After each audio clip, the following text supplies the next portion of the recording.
what time it is. Buckle up and enjoy the ride. And we are live. Greetings to our loyal WFYL listeners around the world. Welcome back to your Philadelphia live stream, only on the Freedom Station. I want to thank each and every one of you for tuning in once again, because you still have the right to hear and the right to be heard. Ladies and gentlemen, my name is Mike G.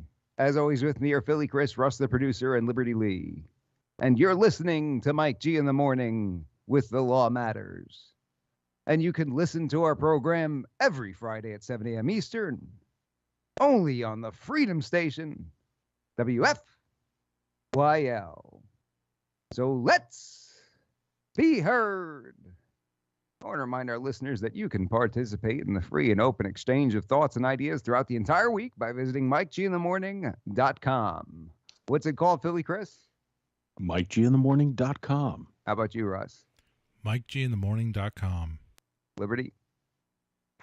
MikeGinthemorning.com. What's it called, Sherrod? MikeGinthemorning.com. So tell your friends, tell your family, tell your barber, tell your Uncle Jerry, tell anybody who listens to check us out at MikeGinthemorning.com. I also want to remind our listeners about the Powerhouse Lineup we've got here at the Freedom Station. Kick off your mornings with Scott Adams, bring you the Scott Adams Show weekdays from 9 a.m. until 11. We've got the one and only Dan the Man Bongino, bring you the Dan Bongino Show weekdays from noon until 3 p.m. We've got Ben Shapiro, bring you the Ben Shapiro Show weekdays from 3 to 5 p.m. And finally, a welcomed addition to the Freedom Station family, we've got Michael Knowles, bring you the Michael Knowles Show weekdays from 5 to 6 p.m. So don't forget to tune in and show him some love. And with that, you know what time it is. Buckle up and enjoy the ride. Hit it, Russ. You know what time it is. Buckle up and enjoy the ride.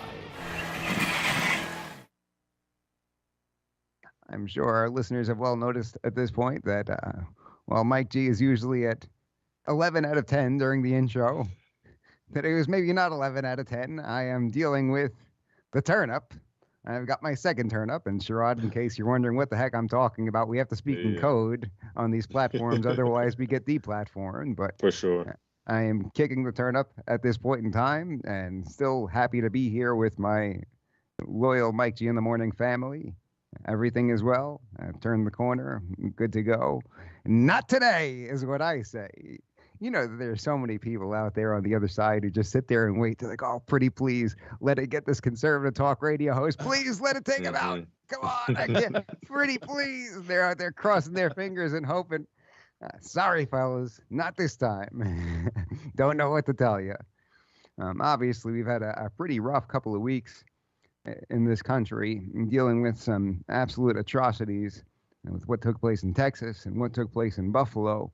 And I thought it very important to have somebody like Sherrod Baltimore on the program here with us today. Sherrod is a firearms instructor at 717 Armory in Harrisburg. I've had the pleasure of working with this gentleman, and he is a wealth of knowledge when it comes to firearms instruction and has taught so many people and brought them into the fold in terms of armed defense. And I find that when you have these absolute atrocities take place, first of all, they become politicized way too soon.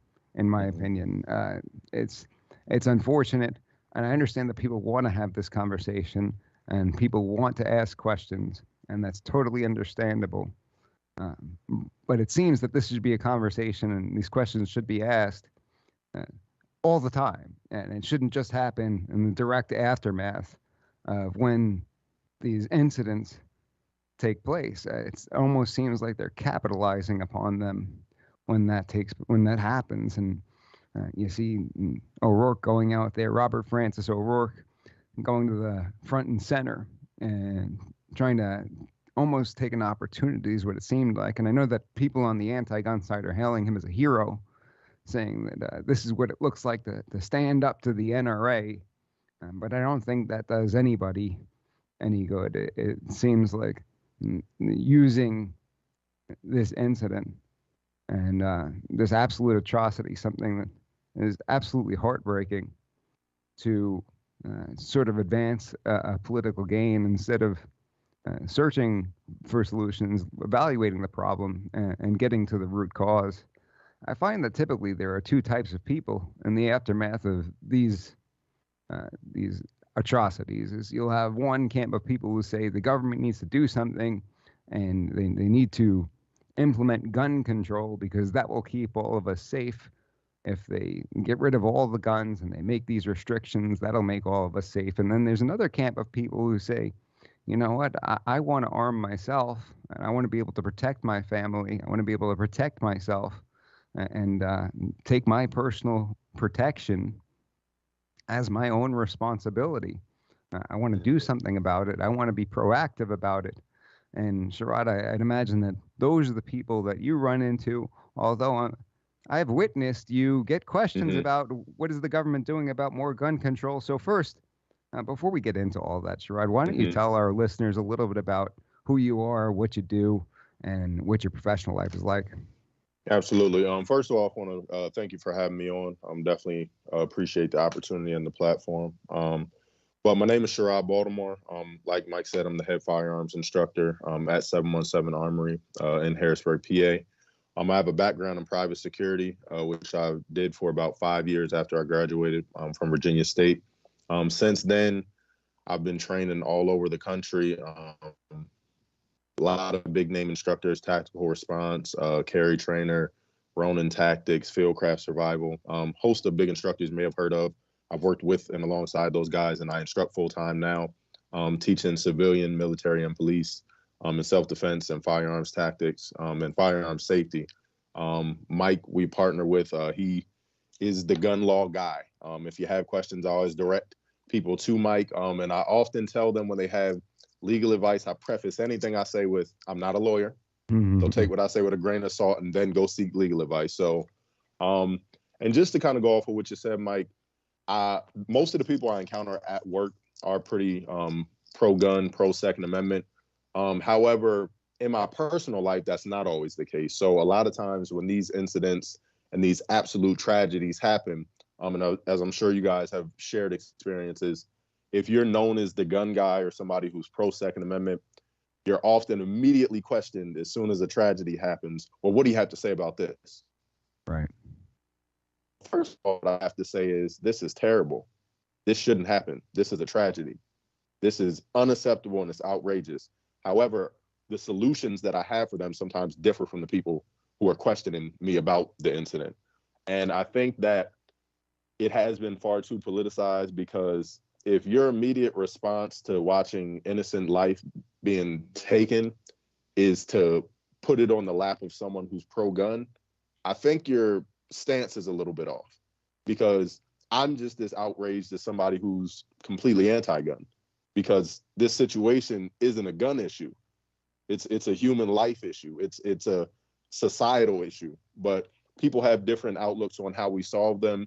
I'm very firm in my position on some improvements I think that could be made immediately. And it's unfortunate that a lot of people in power who have the power and the resources to implement these changes don't, maybe because it doesn't line up with their agenda or what they think is best. But I don't know. It's very interesting how some people respond to tragedies like these, in my opinion. It's actually disgusting in many ways. Yeah. They come out there and say things along the lines of, well, you obviously care more about your guns than you do about the lives of children. And there's this narrative that they push out there that as gun owners, we don't care when this stuff happens. We turn on the TV, see this, we're just as sick to our stomachs as anybody else on the planet. And just Absolutely. And no less sad about what happens than somebody who doesn't own a gun or somebody who's even anti-gun. But because we disagree with their solution, they paint us as being responsible, being complicit, and wanting this stuff to happen, or not caring about this stuff happening. That's wrong. It's nonsense. They know it's nonsense, but they're using it as leverage in their political agenda. Absolutely. And people need to see through that. It's absolutely disgusting, but we see this happen every time something like this takes place. Unfortunately, it's the same old song and dance on their side, as they went in the direct aftermath. Point to everybody, point to the NRA. The NRA becomes the. I mean, first of all, this probably tons of gun owners are not NRA members in the first place. I don't know how that ends up being the conversation, but you also see the ignorance in a lot of these people, because when you start saying, okay, what is your solution? I see a lot of people saying, oh, well, this kid passed a background check. How is that possible? Because if you didn't commit a crime previous to the crime you committed, you're not a criminal. Well, so, I mean, it's interesting too, because again, a lot of us have people in our lives or family that may not be as pro Second Amendment or pro gun as we are. And sometimes secretly, you're always trying to get them to come on your side, but you don't always want it to be confrontational or combative, especially with people you care about. But I've had conversations over the last few days with some really good friends of mine, and they've suggested different things. And I understand where their suggestions come from as far as they want to see an immediate change. They want these things to stop happening, as do I. Sure. And again, our methods and how we would achieve that goal may vary slightly. So some of my friends have suggested, well, we need to raise the age to buy a firearm to 21 across the board. So I often gravitate to this example. Let's say there's a young man who graduates high school at 18, joins the Army, right? And he signs up for an 18X contract, which is essentially a fast track to Special Forces. So let's say he meets all the requirements, he goes through selection, passes the Q course. He's a Green Beret, 18 Bravo weapons specialist, right? By age 20, let's say he's assigned to a Special Forces team, gets deployed overseas, issued a 416 fully automatic Glock 19 as a sidearm, 20 years old. He's on deployment. He then comes home to a country where he can't own or buy a gun, right, but he was just deployed with a fully automatic rifle and a handgun to defend rights that he doesn't get to then enjoy. It's a good point. That doesn't make sense. It doesn't make sense. And another part of that doesn't make sense is when does an individual become an adult who can make these types of decisions? Because if you are old enough to make the decision that you're willing to lose your life for this country, you can go up, lose your life or lose limbs or become permanently disfigured. If you can make that decision, and we agree that you're of the capabilities as far as your maturity and mindset goes, that you can do that, then why would that not apply to something like owning a firearm? I think really that comes down to, when is somebody an adult? Because as of right now, you can't purchase a firearm from an FFL, handgun rather, from an FFL unless you're 21 anyhow. Right. And so do we not see people committing crimes with handguns who are under 21 anyhow? Well, or do no, we not Mike. see? Criminals, or people who have handguns are only ever 21 and older, ever. That's right. So that's just how it works. So, and then the analogy I use, there are a lot of illegal drugs, right, that the government or society has deemed illegal, that a lot of people have easy access to, but they're illegal. So how could you possibly get access to them? Because if it's already illegal for someone under 21 to possess and own a handgun, and they have access to them, what further rule could we implement that would stop them from breaking that new rule? If they're breaking the one in place, you're saying add more so that they decide not to break that one? I'm not going to break that. That's where I draw the line. That's the one. You got to draw the line somewhere. Rule, the 58th rule is the 57. I was cool with that 58th one. It's getting serious. It's very similar to when they require where they want the universal background checks to prevent people who are prohibited from possessing firearms from getting guns. You mean they like can't buy from an FFL because it's illegal? They'll fail the background check, and they say so they get a gun illegally, not through an FFL, some other mechanism. Right. They say, well, it's because they didn't have the universal background checks. No. Even without the universal background checks, the transfer was unlawful, and they're unlawfully possessing it. And if they're willing to do that, what makes you think that if you implement this universal background check rule, that the same person who is going to unlawfully take possession of this handgun in the first place is not going to do it now that you've got it? Now that you're requiring a universal background check, it's already illegal. That's not a loophole if it's already illegal. It's just committing a crime. And there's a difference between something that's a loophole where Yeah, there's it's something it's that's a part of the system, and that's just how it works now. It's right. it's It's people just committing a choosing to crime. not do it. Yeah. Right. Yeah. So I think that's the concern of a lot of gun owners is when will the anti-gunners be satisfied? And I think you and I know the answer is never, right? Absolutely. They talk about a lot of, especially after tragedies like this, both sides need to compromise. But my response and question to that is, what has the anti-gun lobby compromised or shown that they're willing to compromise? Because if you're saying we need to ban what they call high cap, which in a lot of cases are standard capacity magazines, we need to ban the most popular type of sporting rifle in the country. No one should have access to it. What are you compromising? Like if I've never seen it. And here's I another haven't, thing. so Is that if these things ultimately do not work, which we've seen in many instances, they implement them and they don't work. Do they ultimately go backwards and get rid of them? Say, okay, well, we tried that. We understand that it's impacting a lot of law-abiding citizens, making their lives inconvenient. So we're going to get rid of it because it didn't work. Are they going to do that? And we see it has no effect on crime based on statistics, but we'll just hand you that freedom back. It doesn't work like that. It's very interesting. Again, let's say, because I've heard the argument, well, we don't know for sure if more armed and trained people would result in less of these type situations or if it would deter people. Okay, let's entertain that argument and say we couldn't guarantee it. What we do know is that gun laws and gun control to that extent don't prevent these things. So would you rather further try to implement more laws or maybe try a different idea and see what the result is? Because we have seen a result of gun control or gun-free zones or not non-shall issue states or not allowed to carry or magazine bans or assault weapon bans, and they don't have an effect on crime. So why don't we look at another option where more armed and trained good guys with guns could possibly deter this? Because when bad things happen, and this is across the board, whether you're pro-gun, anti-gun, when bad things happen, people call good guys with guns to come do something about it. Right. So what if good guys with guns were already there? Excellent point.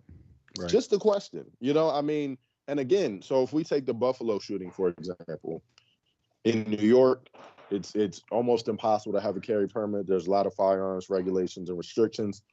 Here's the thing. The past few days, when I've thought about being in that situation as someone shopping at that grocery store, it's terrifying. As a matter of fact, 3 days ago, there was a couple that came in. A woman was looking for a firearm. I showed her a few. We demoed some on the range. She ended up buying one. They were at that grocery store 30 minutes before that happened. Oh, no. The husband knew 4 of the people who were killed. The reason they left the grocery store was they didn't have something there that they were looking for. So they went to another grocery store. But my point is, when I have envisioned myself in that situation, it's terrifying.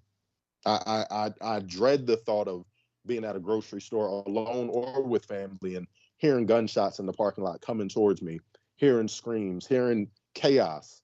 But what terrifies me even more than that is being in that exact same situation with no way to defend myself, with nothing on my person to do anything about it. Because the reality is, do I want to get into a gunfight? Absolutely not.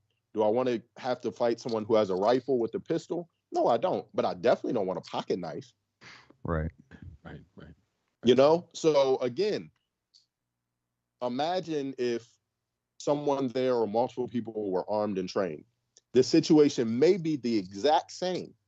It may have gone the exact same. Having a gun, being trained doesn't guarantee you'll be the hero or save the day or won't perish, but it gives you a chance.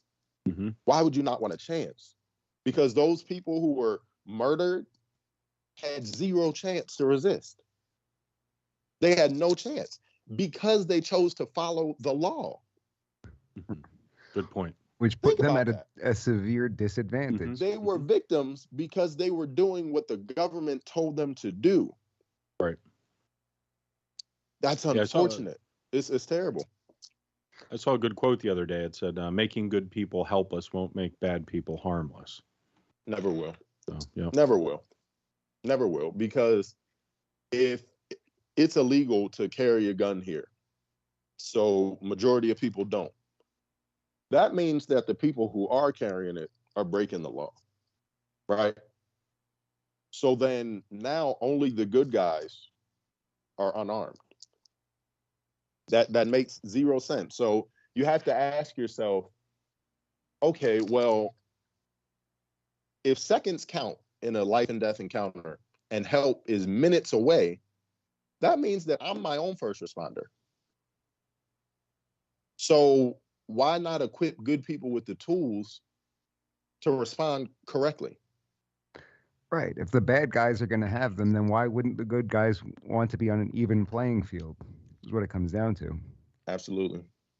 It's really, I don't know. I know we're kind of like in an echo chamber right now where we kind of all feel the same about 2A and pro-gun. But a lot of times, at least in my own personal experience, when I'm having these conversations with people, if I bring up a statistic or a fact, their response is usually initiated with, well, I think, well, I feel. Okay, not that your opinion's not valid, but I'm not offering you my opinion. I'm offering you an empirical fact. Mm-hmm. Right. So, like, let's respond with that. Because, okay, some people, let's live in a utopian society where there's no guns. Let's entertain that argument for a second. First of all, there will never be no guns in this country. It's not happening. There's more guns than people. But let's say nationwide there was a firearm confiscation. And let's say that all law-abiding citizens complied, right? Do you know who wouldn't comply? Non-law-abiding citizens. So now, and you'd also make a lot of good people lawbreakers at that point. Right. But let's say for the sake of this argument, everyone who does obey the law also obeyed this one, regardless of how unconstitutional it is. Now you have an unarmed American population and an armed criminal element. Mm-hmm. And we're supposed to then rely on the government to keep us safe. This is just my opinion.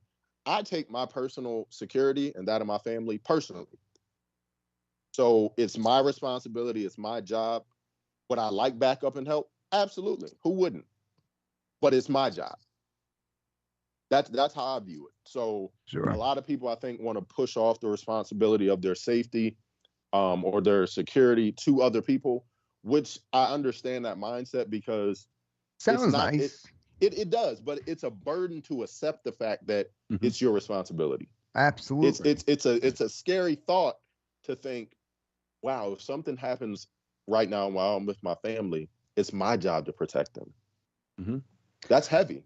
It's almost like you might feel ashamed if it's allowed and you see Sherrod and Philly Chris taking the measures to protect themselves and their family, and you don't want to do that because it is allowed. You've got no excuse at this point. You say, oh, well, I'd rather them not. None of us have the opportunity to do that, and we're all leaving it in the hands of the government.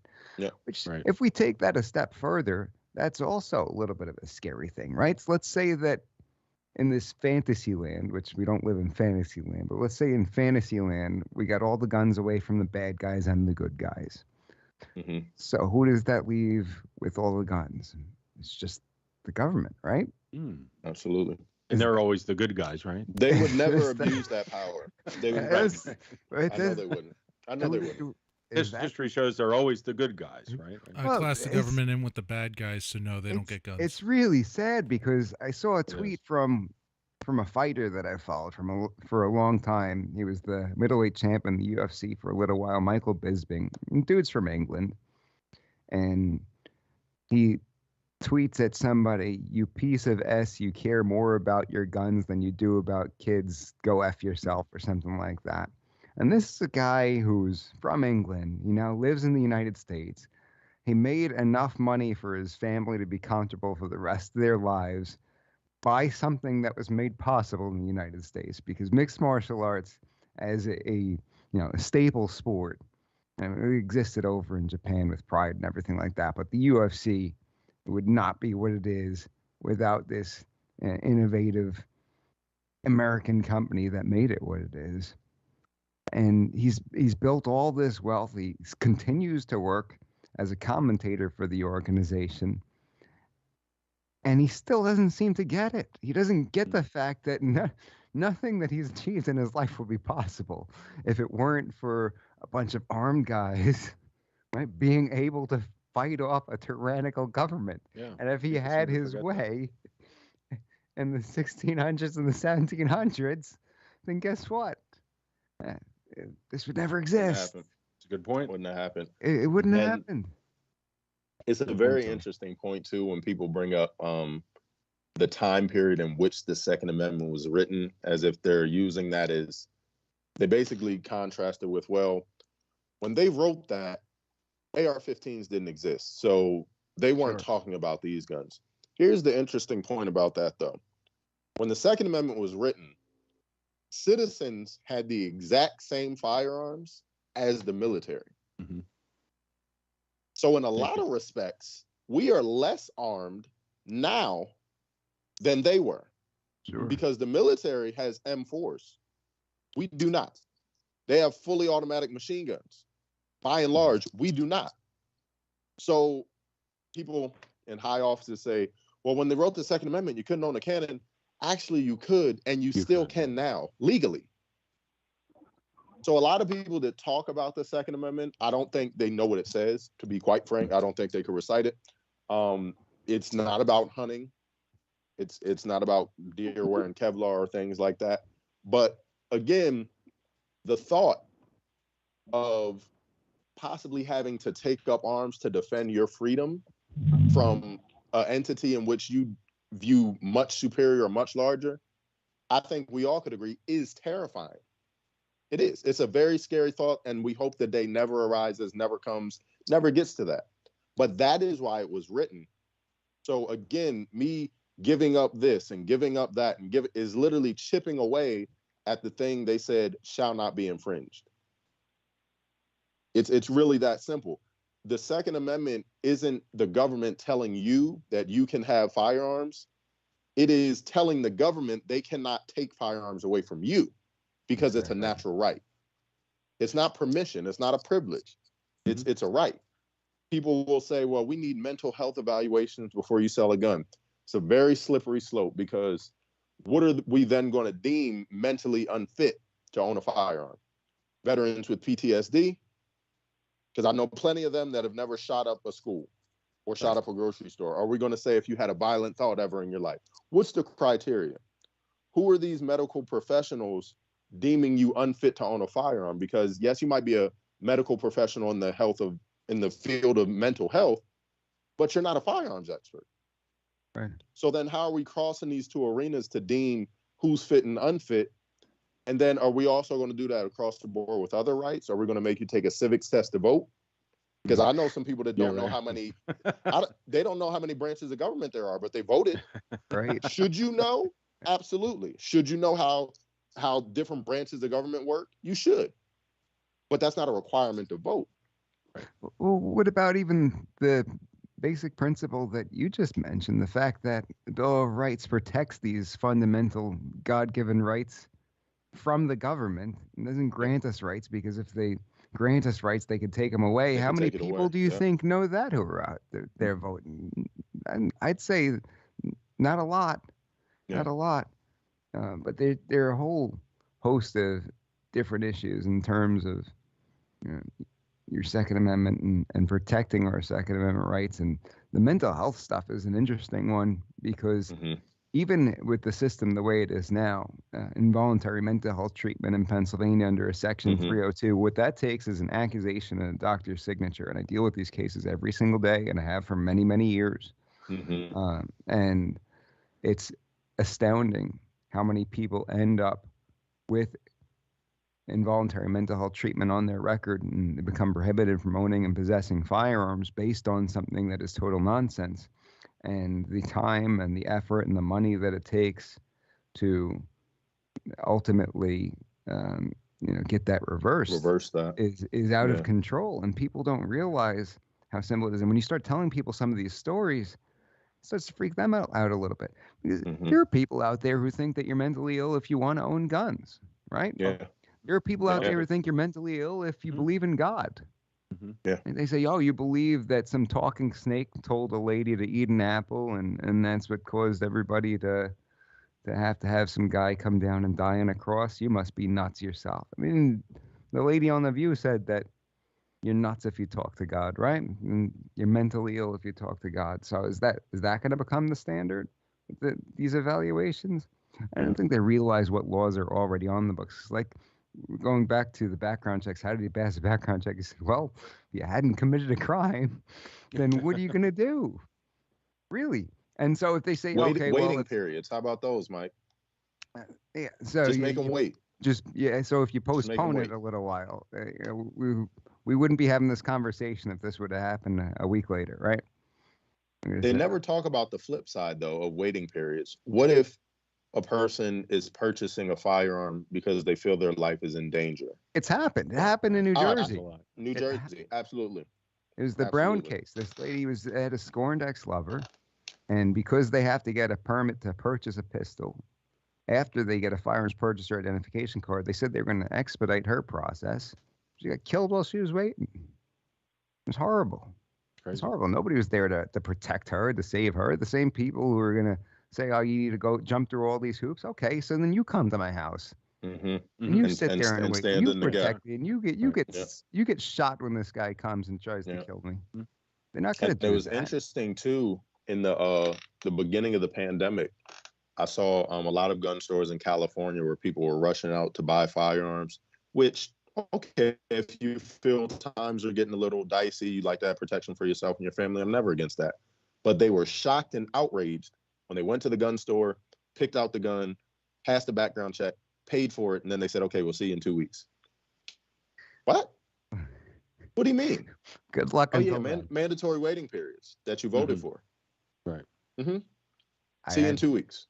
I'm from New York originally. You know that. It's crazy. Got a bunch of friends and family in Jersey as well. And when this was all going down, people who had never thought about owning guns, they call up and say, what do I got to do to get a gun? It's like, well, grab a Snickers. You're not going anywhere for a little while. Get some Hot Pockets. Like, what do you mean? And of course, what happens is they just say, forget it. You know, a lot of the people who asked me about it never ended up following through with it. Some did, but a lot didn't. And that's a shame when you got a law-abiding citizen who there's so many hoops that they just never get the protection. And meanwhile, the bad guy bought it out of a trunk in a back alley somewhere. Yep. And that's that. But an extra gun law will prevent that, Mike. Right. One or two. One or two. They don't put it out there how much these laws impact the law-abiding citizens who have to follow the laws and the impediment that it poses on people fighting for their safety.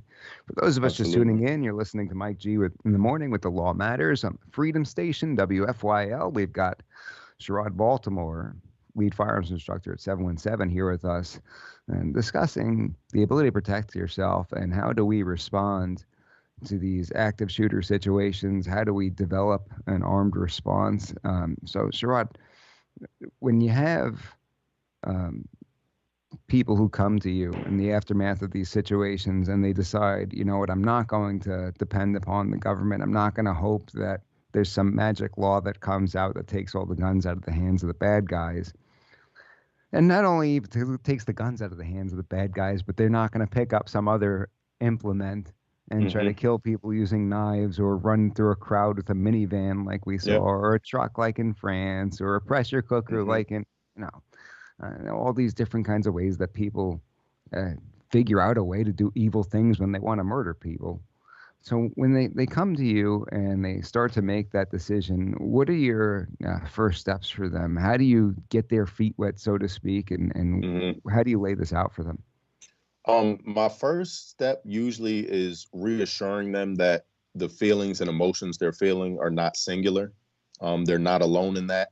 Whether that's fear, whether that's outrage, whether that's it's time for me to make a personal change in my life.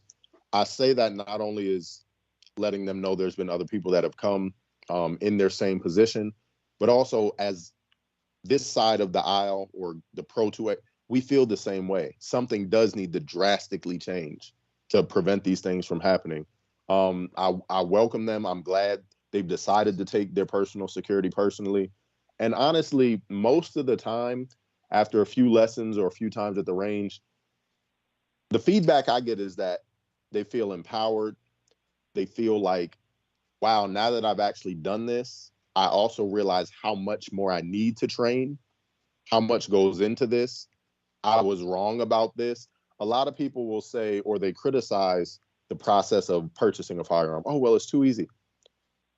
And I often ask them, okay, well, what are the steps? What happens when you buy a firearm? Well, I don't know, but it's too easy. How are you criticizing the process you're not familiar with? I think sometimes when people hear instant background check, whether it's PICS or NICS, the word instant sometimes I think infers it's not thorough. It's a quick scan. There's no way it can be instant. There's something there. So if definitely if not instant. I had to wait 4.5 really hours not for the instant. last one. It might be electronic now, like everything else in your world. But if they're running a background check and nothing comes up that prohibits you from exercising your right, what else do you want them to do past that point? So and that's kind of off on a tangent, but to kind of circle back to your point, a lot of people come after events like this, after tragedies like this, or if they have their own personal situations, some kind of run-in, or they're curious. I've taught people, we do an initiative here, community gun safety training. It's free to the public. We do it once a month. It's a 2-hour informational session. And I think we've taught 179 people this year in that program alone. But there's been people in there that are terrified of guns, have traumatic experiences, either first, second hand with firearms, were taught bad information their whole lives about guns, or people that do own guns but want to brush up. There's a wide variety of different people that come to these things. But when they get the information and realize this is a tool, it's an inanimate object, if it sits somewhere fully loaded for the rest of eternity, it'll never fire. It'll never get up, decide, I'm going to aim myself, press the trigger, and shoot somebody. It doesn't work like that. And like the things you mentioned, in countries where there is a firearms ban, they get vehicles and kill 80 plus people. There's mass stabbings. There's all different types of methods to hurt and kill people if someone is intent on doing that. One of the main differences in this country is that citizens have tools that they're able to utilize to defend themselves from that, to stop those acts. What's very interesting is when people throw up statistics of, oh, there's been this many mass shootings in this amount of time, but then they don't look at the fine print of what that, let's say a specific study deemed a mass shooting.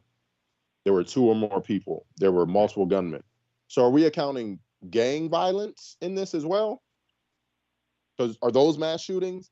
And then there's for also sure. no... That's a big misrepresentation there, because first of all, the mass shooting statistic, they include if the shooter dies, they include that in. So when they say you've had this many mass shootings in the year, it's a totally bogus statistic. It is not the mass shooting in the sense that the common public thinks of it. So when they hear that we've had all these mass shootings every year, it freaks people out. It freaks people out with good reason. If you imagine if this stuff really were taking place every single day, it's not. It's not. But because of the way they define mass shooting and what they're using, like you're talking about, gang violence, things of that nature, and they included the shooter as as one of the deaths. So, but go ahead. I'm sorry. Driving me nuts. No. It's insane because again, a lot of these places where there's high concentrations of violence and crime, there's common themes in these places. There's a lot of poverty, there's a lack of education, there's a lot of socioeconomic factors that they don't address. They'll look at the result of these conditions that they put people in, but not talk about the root cause, because that takes actual work. That takes systemic change. That takes policy change that doesn't have to deal with a gun, because a lot of these high crime areas have very strict gun laws. So how are those working out in those places? Right. Baltimore. Because in those areas, if the citizens can't have a firearm and the criminal element does, you're making the citizens soft targets.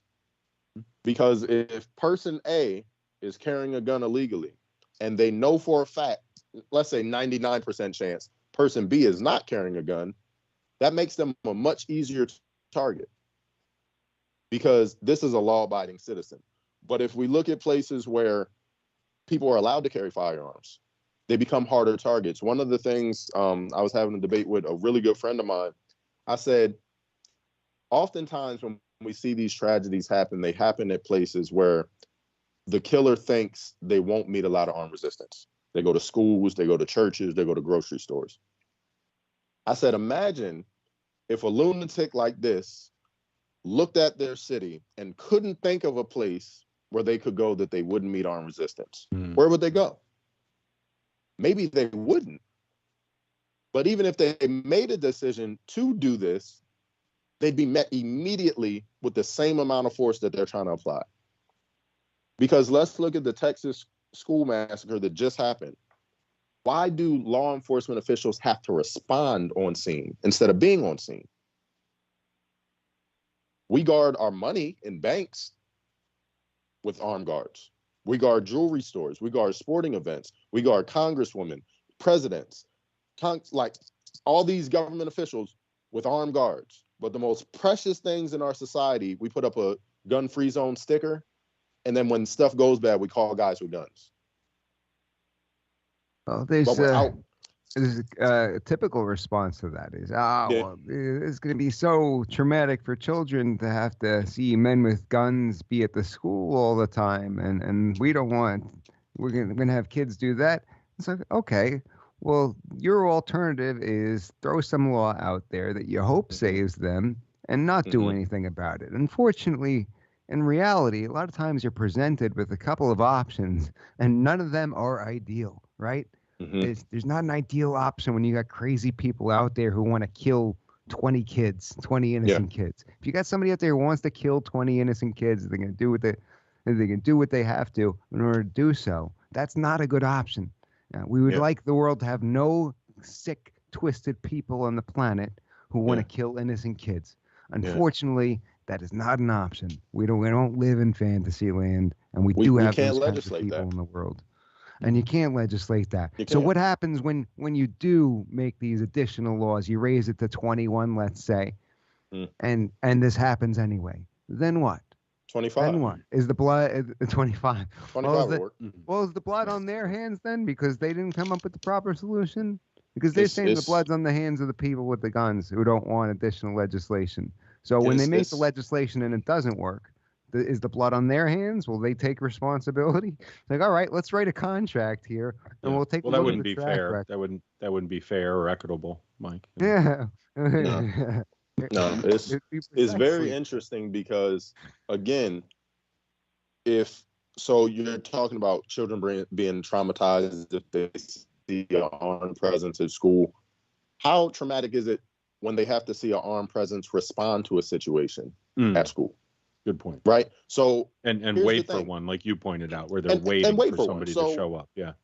If we have armed guards there daily that are building a rapport with these kids, that are looking out for them, that are interacting with them on a daily, it becomes less about, oh, they have a gun, and oh, this is a woman or a man who's here to protect me, that high fives me on my way out of class every day, that makes sure I'm getting to and from my destination safely, that's making sure anything coming through that door is authorized. And this person is willing to defend innocent life from people like that. Because again, you're saying, oh, it's traumatic if they see the gun. What if their presence, the armed guard's presence, prevents situations like this because the person knows if I try to go in that school, it's a death sentence and it's not going to be successful. Mm-hmm.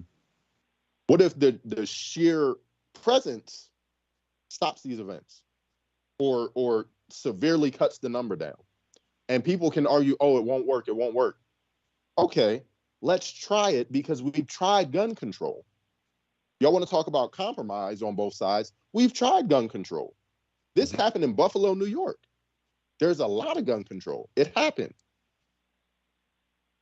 Why not allow citizens to carry it? Because allegedly in his manifesto, one of the things he wrote is he chose that specific location in that area. One of the reasons was he was very sure that he was going to meet minimal armed resistance. There was a claim by John Lott, or the movie theater guy, Holmes, that there were 8 movie theaters that were in closer proximity than the one that he chose, and the one he chose was the only one with no firearms policy.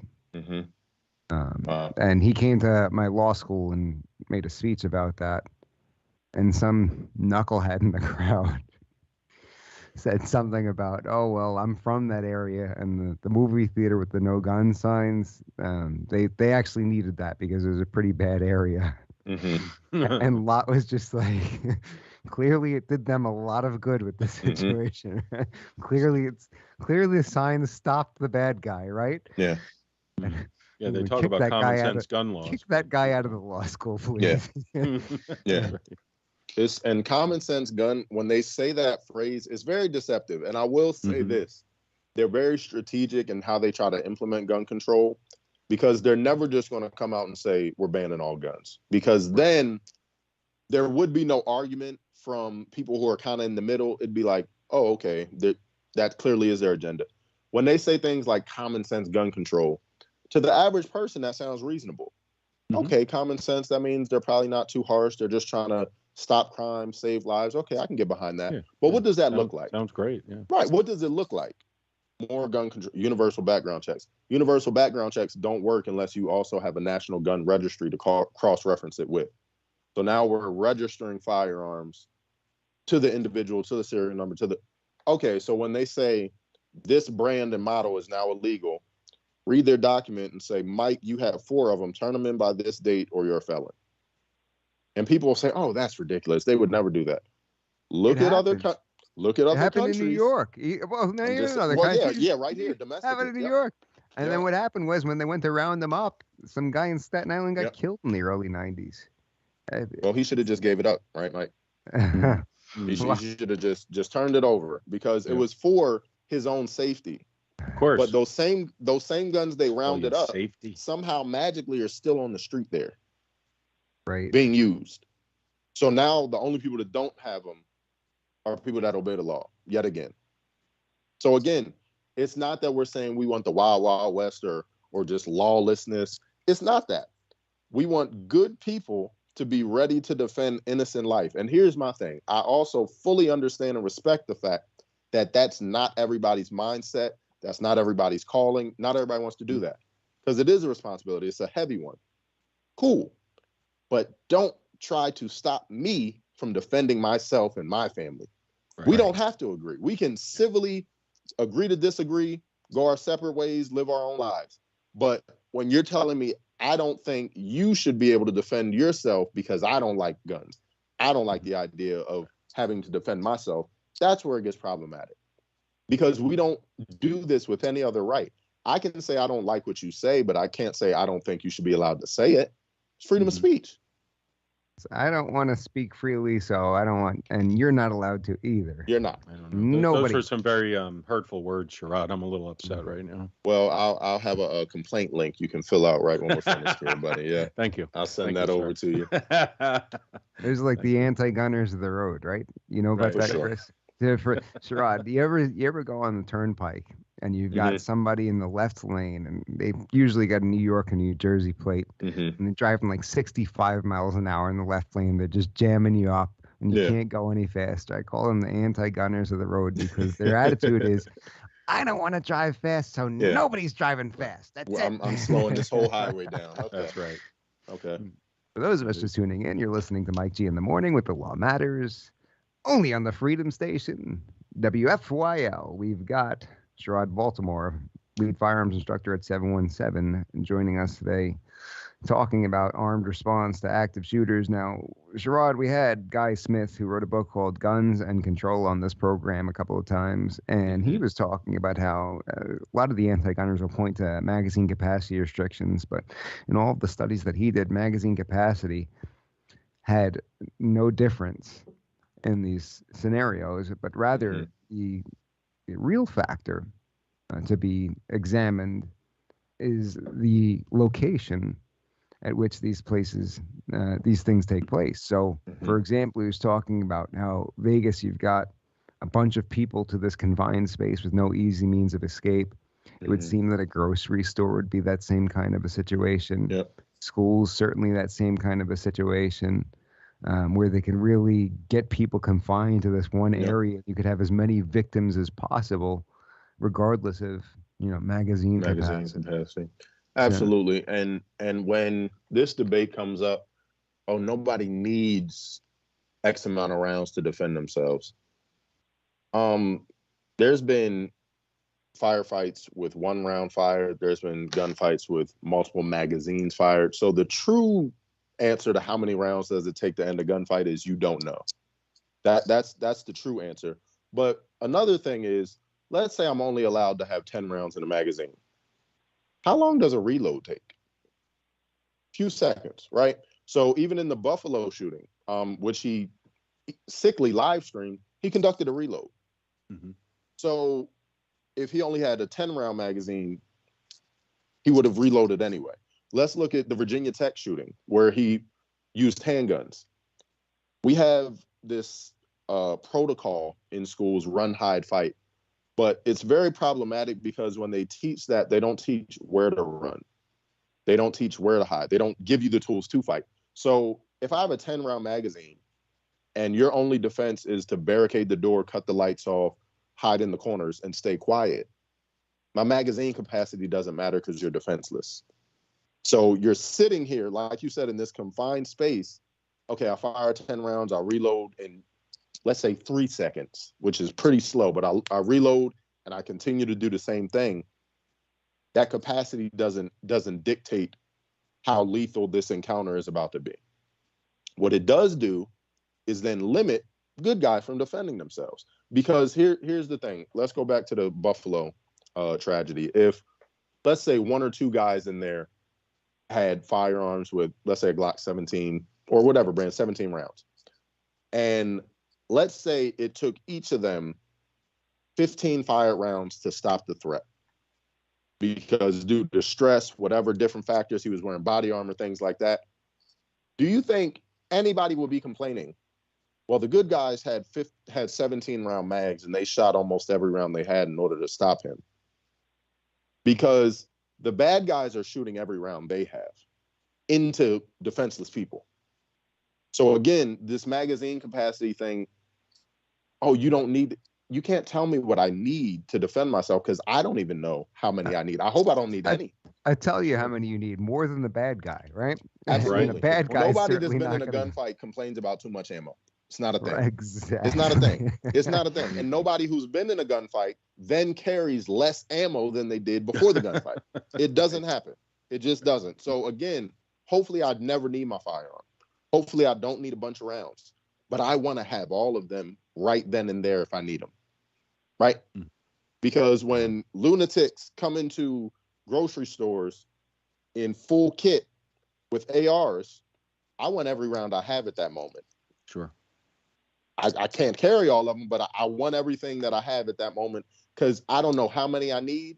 But let's say I do need to conduct a reload, or I have a magazine malfunction, which people that argue about magazine capacity, in my personal opinion, they don't really shoot or train that often, if at all.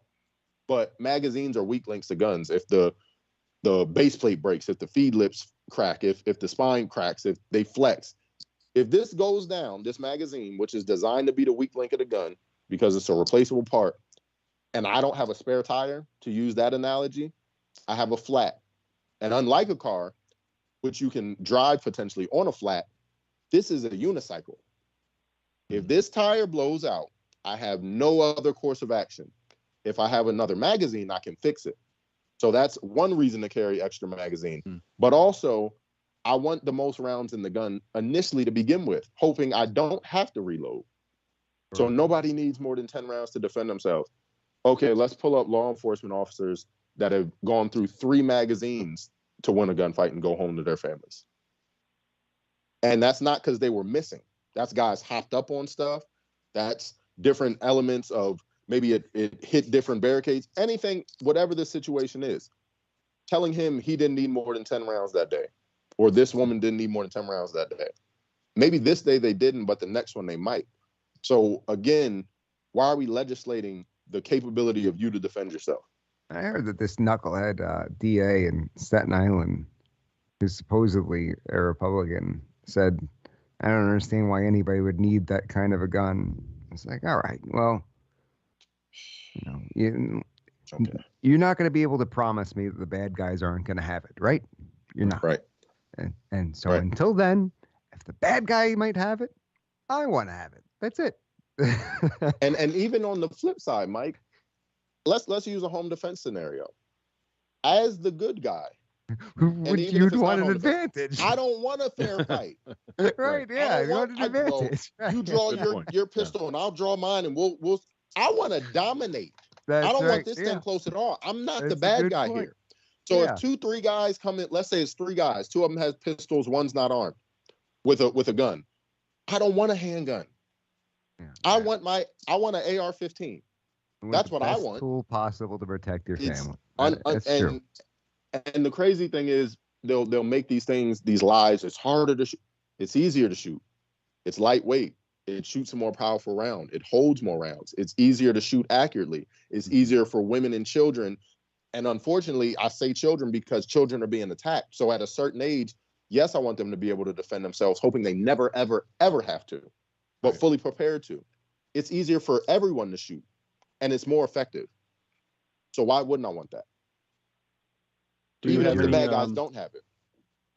I have a question for you, Sherrod. With your years of experience and training, Yes, do you have any real-life scenarios of students that you've taught that have had to defend themselves that you might be able to share with us? Yeah. Several. The most recent one was a young woman. This was 2 years ago, actually, during the end of 2020. She was sitting in her car, and this is something I teach is in the situational awareness realm of transitional spaces. Like when you pull up, let's say your driveway, don't linger. Try to move with a purpose, get into the house. But long story short, she was sitting in her driveway, wasn't paying attention. Guy pulls up or walks up next to her car, tries to open the door. Luckily, she still had it locked. He's yanking on it, tries to smash the window. She was carrying appendix. She ended up drawing, presenting the gun. The guy looked in the window, saw the barrel, ran away. She later on filed a police report, things like that. But she reached out to me the next day, kind of gave me the details of the situation. And we had just done a lesson maybe about a week ago. She was a regular coming to train. But she talked about remembering in the last lesson, because we had ironically done some seated drawing from appendix. And she talked about, I remembered making sure I wasn't flagging myself as I presented, my trigger finger discipline. I looked for my sights. I saw them. And again, you take pride as an instructor when you hear those things. Okay, they're working under stress. I'm more happy about the fact she didn't have to press the trigger, more so than she saw her sights or she had a good fundamental grip. But what does make me happy is the confidence she had to defend herself and not allow herself to be a victim in that instance. Right. That's why I do this. There's a misconception, I think, with gun owners that we're the macho guys running around looking for a fight, we're regular people hoping we never need to use our firearms, but are not willing to be victims. That's it. Most firearms owners are super peaceful people, regular guys and girls. But the difference in mentality is we know, because like Mike said, we don't live in that fantasy world. We know there's crazy people out here. We know there's evil out here. We know there's people that wish to do harm and hurt and kill as many people as they can. What I'm not willing to do is not do anything about that, right, or protect my family from that, So if somebody is having a terrible day, or this is the day they snap, or this is the day they want to execute their plan, I'm not willing to just let it happen.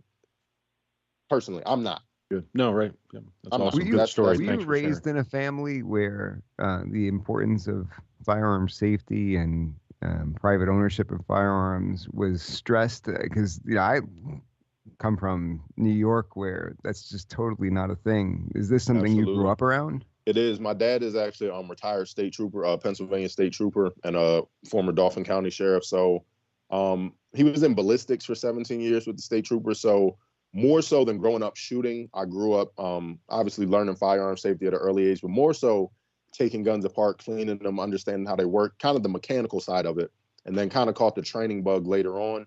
But the crazy thing is I was probably, I don't remember the exact age, somewhere between probably 9 and 11 when I was taught firearm safety by my dad. And I remember the very first time he sat me down, showed me the rules, showed me how to handle it safely, check if it was clear and safe. And while I've been doing that for years afterwards, I vividly remember him telling me and showing me that then, which is crazy because the firearm safety rules are very, very simple. They're very simple, clear cut. There's not a lot of confusing language or what did they mean by it? It's very clear. And if it was taught on a much broader level to more masses of people, there'd be a lot less accidents. There'd be a lot less negligent discharges, unsafe handling of firearms, potential accidents, things like that. And then there's 4 simple rules. Even if you don't like guns or you're anti-gun, you should know gun safety because there's more guns than people in this country. So at some point in your lifetime, you're probably going to interact with a firearm. Would you or would you not rather know how to be safe with it? Right. That seems like common sense, but apparently there's a different definition of common sense. No, these days, the knowledge is gonna hurt my brain. Yeah, I know. It'll make you a bad person, Mike. It'll make me a bad person to learn the rules. Guns are bad. This surgeon told me this story about how she was at the hospital and they had this, I think it was a gunshot victim actually, being wheeled in, and they had 8 doctors in the room, and they start stripping the guy's clothes off, and he's got a gun in his waistband, and everybody freaks out. They don't know what to do with it. They called the security guard in. He didn't know what to do with it. Wow. And the surgeon happened to be a certified NRA instructor, and so she said, "Everybody out of the way." She grabbed it, went in the corner, cleared it. It's like, you got all these people who went through how many years of education. They're obviously not stupid.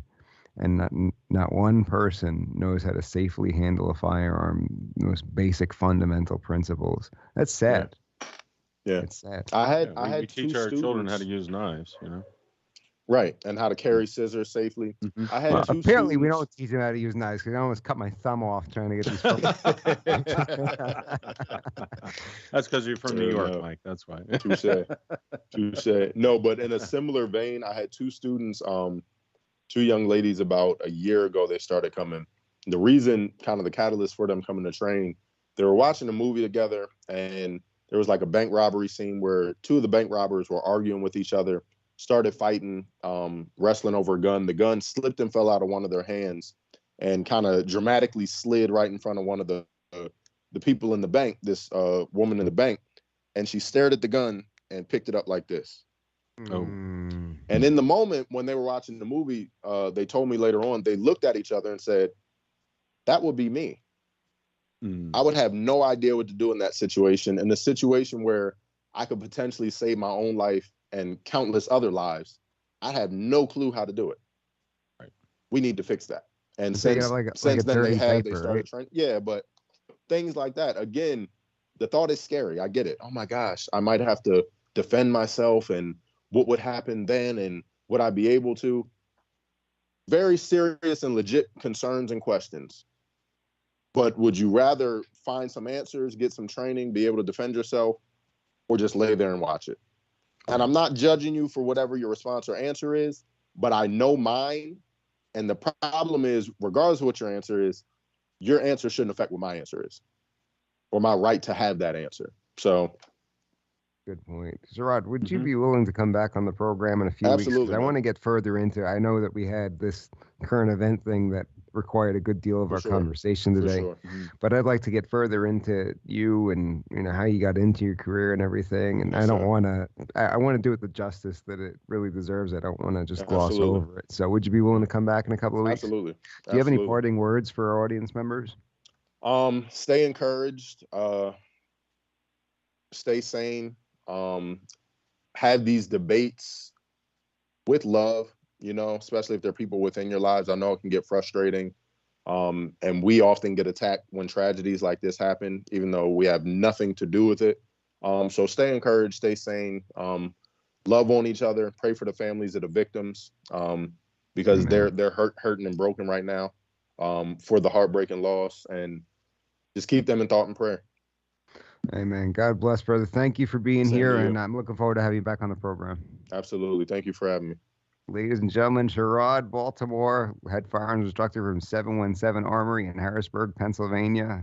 It's a pleasure to have him, and I'm looking forward to him being back on the program. We've got a few more minutes, and I want to get John in with the 2-week-old news. Mm.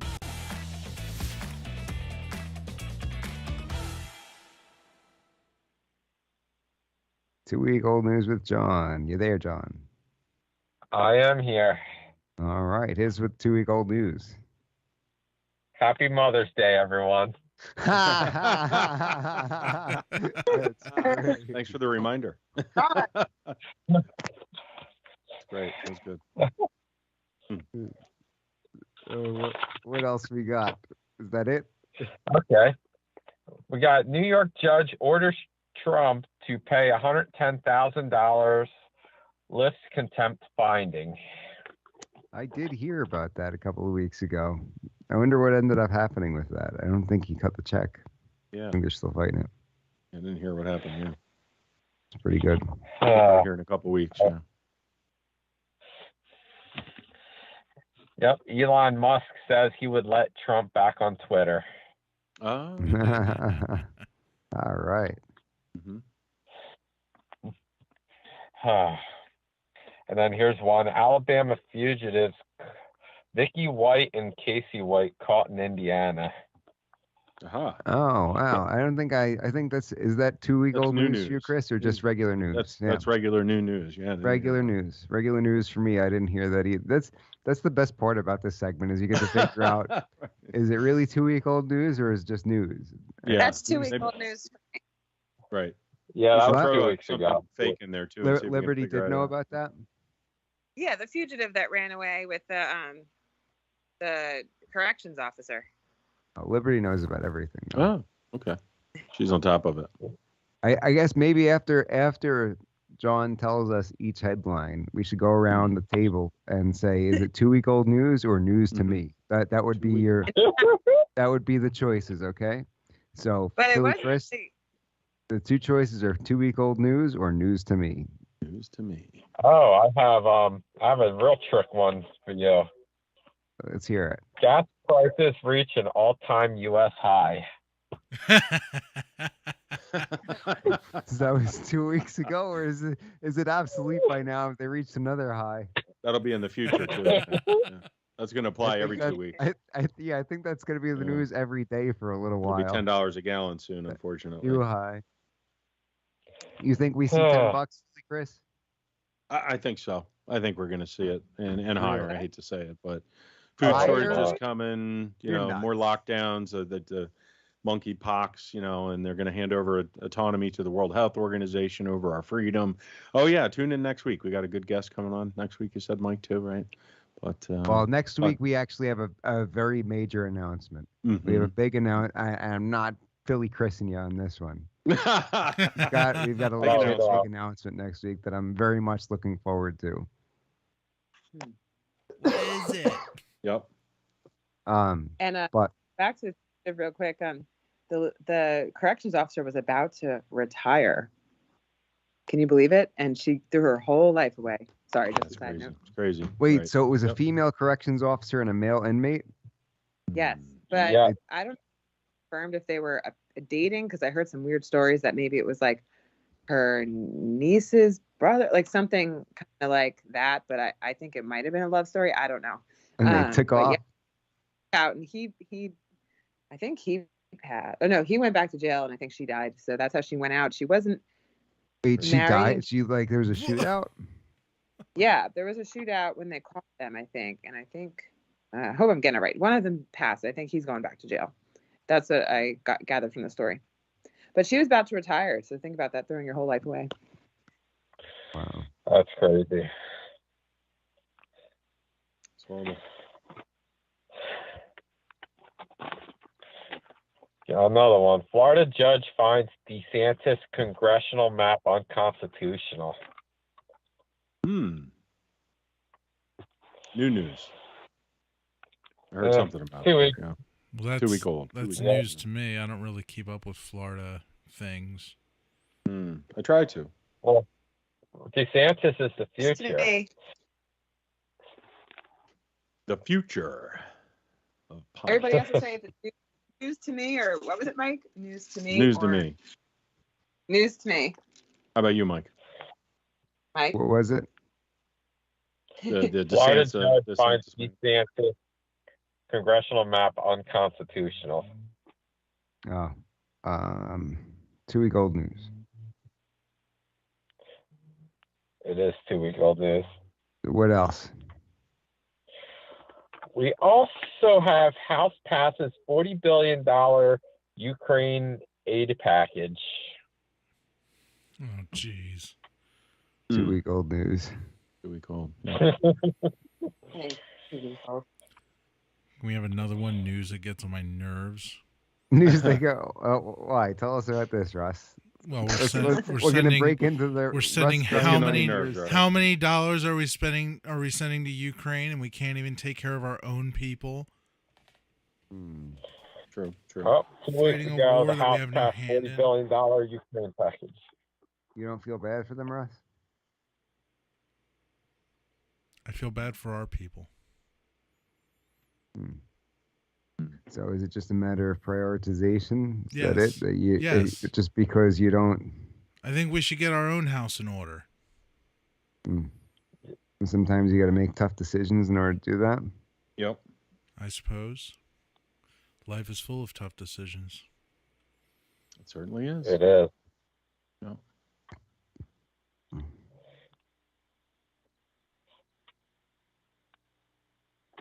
So sometimes you have these tough decisions that have to be made, and there's really no good options to make the tough decision, right? That's True. even worse. Yeah. Right on. 3 options, Right none on. of them are good, and not one of them is obvious. So I choose number 3. Sir, you didn't even read them. I was elected to lead, not to read. what's that? Arnold Schwarzenegger? Yeah, it's Arnold Schwarzenegger from the Simpsons movie when he does the legislation to put the dome over Springfield because they're polluting too much. And he has to choose between A and B. No, it was like 5 choices, and the guy's like, Oh, Rita says that the guard killed herself. Yeah, that's true. That's what she said. Yeah. After they got caught, I think, though. The police caught them. brilliant. And then, yeah, I think I think she did. Crazy world we're living in here. Wild. We are. I had one of my mentor attorneys out in Pittsburgh. I said to him in an email recently that somebody was badass. Okay. And he wrote me back, what does badass mean? He's in his 70s. How would you describe badass? Badass. Rambo. Yes. I'd say Arnold Schwarzenegger. Yeah. Arnold Schwarzenegger. I'm not a big fan of him anymore. No. Yeah. 30 years. Well, So wanna 20 take years our ago. rights I away. should say. Yeah. I should say maybe 30, 40 years ago, Arnold Schwarzenegger. Yeah. That's correct. Back when he was Mr. Olympia and all that. Right. Like a tough guy like John Wayne. Is that a good way to put it? Right. There you go. There you That's go. good. That's good. He's badass. He's still badass. Russ What is about badass. Clint Eastwood? I was like just going to say that one.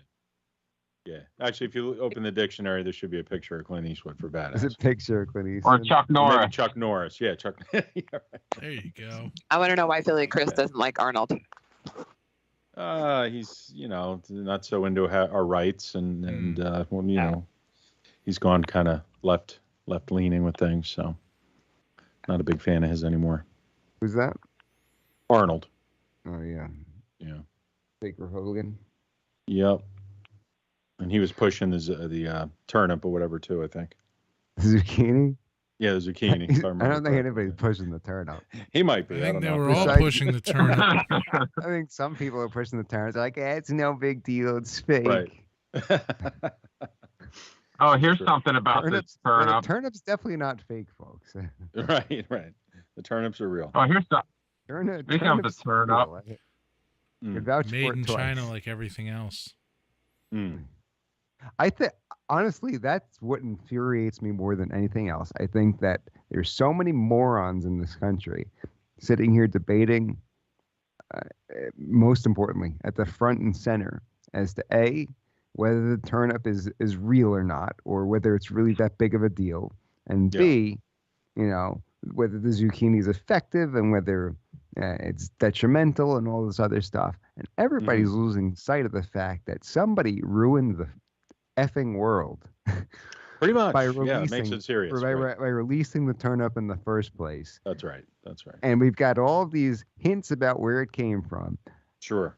And is that place still running, from what I understand? I believe it's still chugging along there pretty good. Yeah, I think why don't did some they just upgrades on the place. Yeah.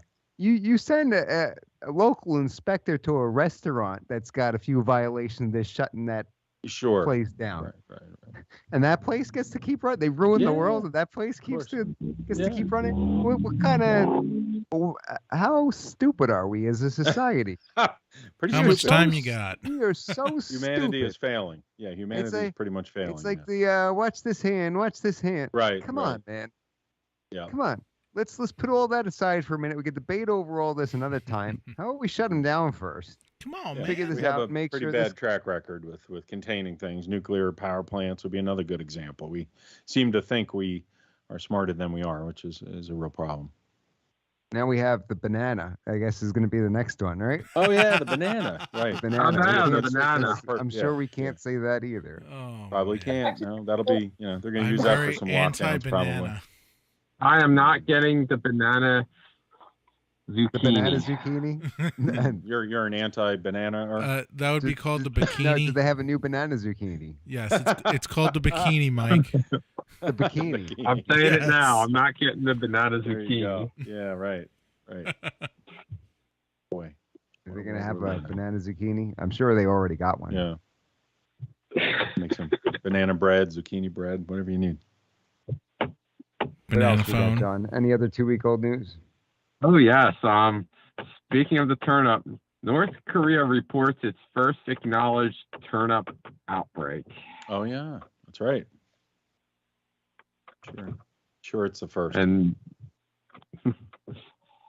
they're first acknowledging it. Crazy. And how many cases? Do we know how many, or are they just acknowledging, yes, there was an outbreak? They're just acknowledging, yes, there was an outbreak. Mm-hmm. Wow. And they're finally shutting everything down there and all that. Huh. Oh, they banned tourists, diplomats, aid workers, and most overland trade with China. Aha. It's racist. Exactly.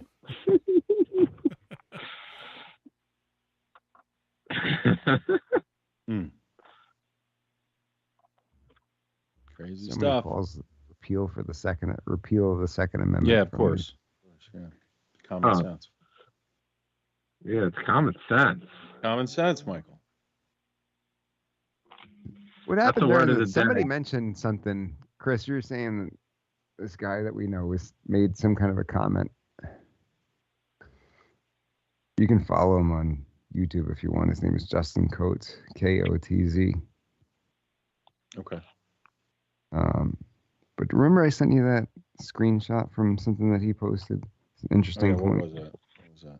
I don't know if I can find it. Is it sensible gun control is an oxymoron? You notice how we had very few mass shootings during the Trump administration. You notice how during the pandemic there were none in the news.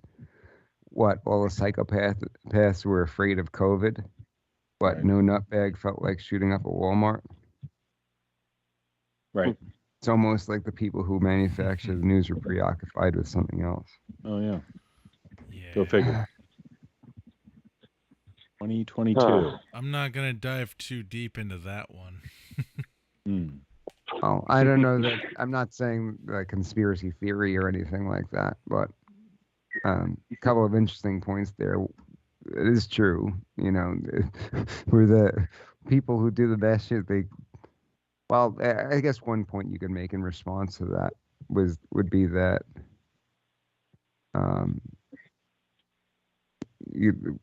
the mass shooters wanted to go in to different places, not like you had these large gatherings at that point, right? Right. But it would seem that were people really staying inside? Like the people who were willing to kill other people, they were willing to stay inside? Although you have to wonder, because like, what is it, like 3 or 4 people dying is considered a mass shooting? I don't know what the. So that's another. I think it's That's 2 now another or thing. something. You know, That's another thing. Did any it's of not those hard to take find place, 3 or 4 especially people. particularly during the riots and everything like that? Right. Stuff like that taking place. I mean, you had a Chicago weekend where 61 people died very recently, and that doesn't get reported the way this kind of stuff does. So I think the post is more about, you know, not saying anything about, and to be very clear, not saying anything about conspiracy theories, but you looking at. I will if you want me to. When you're looking at the way the news chooses to report certain things. Right. Interesting observation. Yes. All right. Anything else, John? Well, one last thing. Where you're making a mistake, gun control means hitting your target. Good point. Yeah. And using both hands. Gun control. Very cool. Well, thank you, John. And No I think problem. we're going to call it an episode. Thanks for tuning in, everybody. And Russ, you can paste Happy in. Mother's Day. Happy Thank you. Mother's Day. Yeah, that was pretty good. Is on New Year's, I sent out this image to a bunch of my buddies, and it said a message from the office of the President of the United States of America, and then I put a picture of Joe Biden that said Happy Thanksgiving. My question from Yeah, Rita asked me to be to East Earl on Saturday, but I'm thinking, given the turn up, I have the turn up. I am not going anywhere in public anytime soon, so that will be canceled. Feel better, brother. Thank you.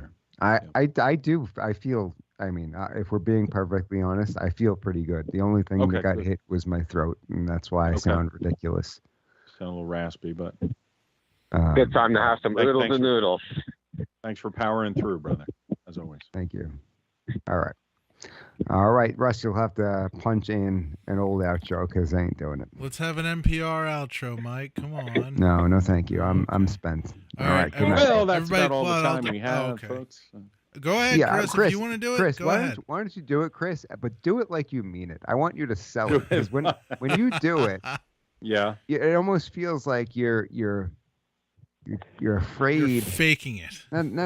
You're faking it. Yeah, you know what I Am I mean? faking it? Yeah. Yeah, I feel like you're singing in the shower, like you're singing, like just so you can hear it in your head. Right. You Yeah. gotta Now I really can't let even do go. it. Yeah. You gotta All right. really sell it. Do I a feel like you real don't- outro, you phony.